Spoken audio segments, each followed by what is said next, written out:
4. Focused on you. For the first time in history, nurses at St. Louis University Hospital are on strike. The 24-hour picket is happening right now.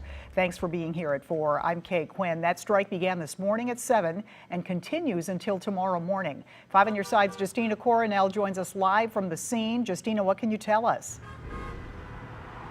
Yeah, Kay, so we're hearing a lot of honks, a lot of chants, and we're seeing a lot of signs in the air. Now, earlier today, there was a rally, and many of the nurses say that they're motivated and eager for change. Now, the National Nurses Organizing Committee represents union nurses at SLU Hospital, and negotiations with SSM Health have been ongoing since mid-May. For the last few months, workers have been under an expired contract. Nurses tell me they want better safety measures for staff, better pay and benefits, and improvements for staffing shortages.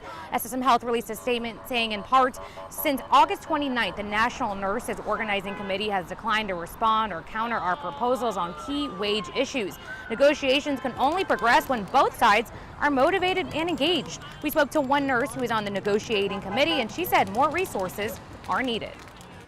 If that means having nurses have a competitive wage to bring them in here, if that means, putting stuff in the contract for retention, the two biggest pieces is I want my patients to be well taken care of, and I want to be safe here.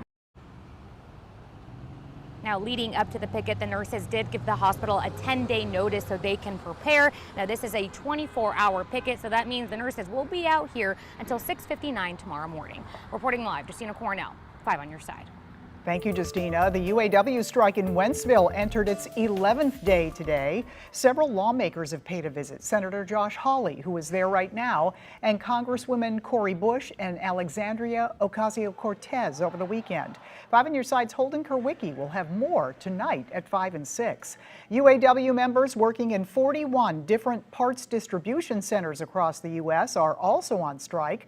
That includes one in Bolingbrook, Illinois. Senator Dick Durbin of Illinois met with striking workers there earlier today. He joined picket lines, saying he himself came from a union family. Durbin says he feels strongly about the strike.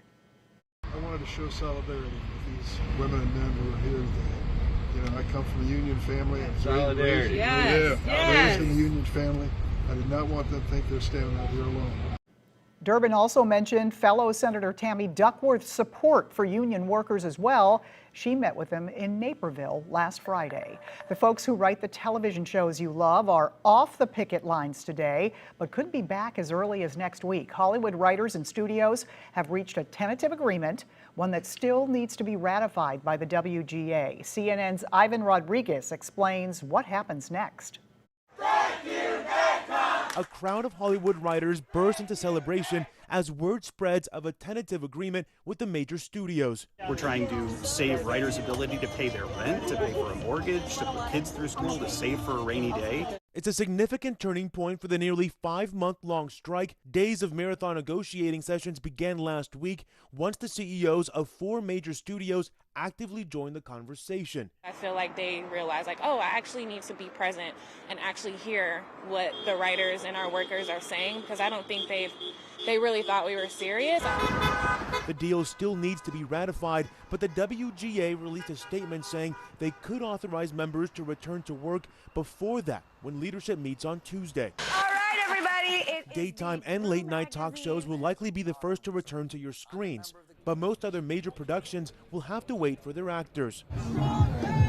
SAG-AFTRA, representing about 160,000 actors, also hit the picket lines mid-July. There is hope that the studio's agreement with the writers will also allow it to reach a deal with the actors. This is a really significant window of opportunity these next couple of weeks. If we were able to get back to the table and talk, there's a small possibility you could get things into production before the holidays. I'm Ivan Rodriguez reporting.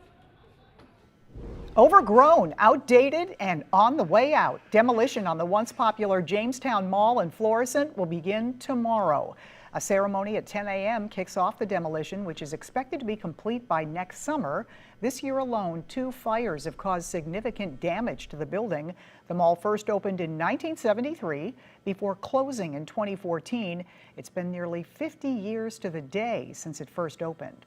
All right, it may be fall, but someone better tell Mother Nature. Our temperatures were pushing 90 in some parts of the bi-state this afternoon.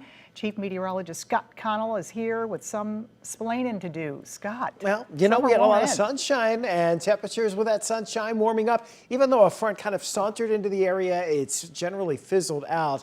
And so we didn't really get a big cool down behind that. And with bright sunshine for much of the morning through the midday, that's allowed temperatures to climb. Now, we do have a bit of cloud cover working in, at least in spots right now. And so with a few of those puffy clouds around, temperatures have started to back off. Plus, we're past the peak heating part of our day. So Lake St. Louis, O'Fallon, Missouri at 86 in Alton, 84 in Cahokia Heights.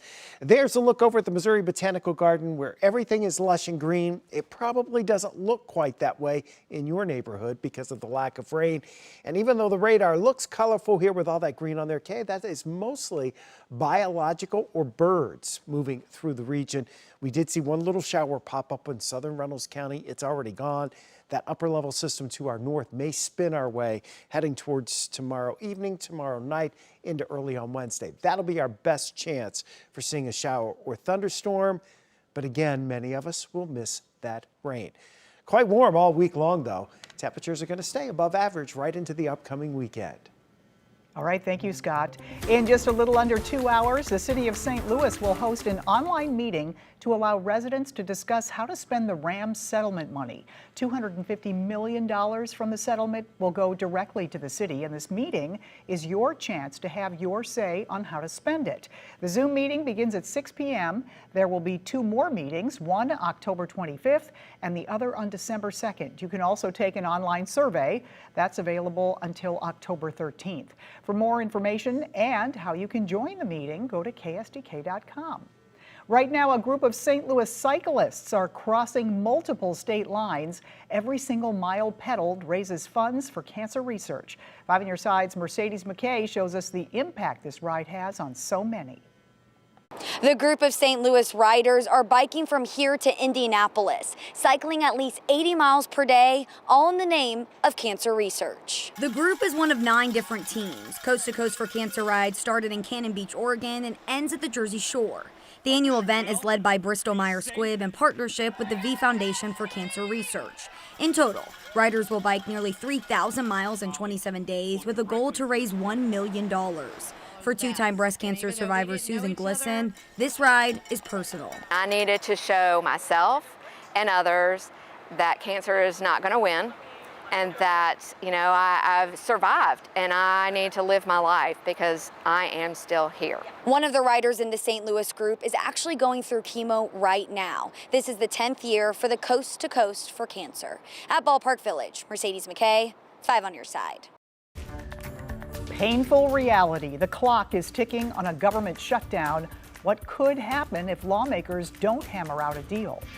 Getting fresh food in a whole new way. The change at Uber that will help Americans who need it the most.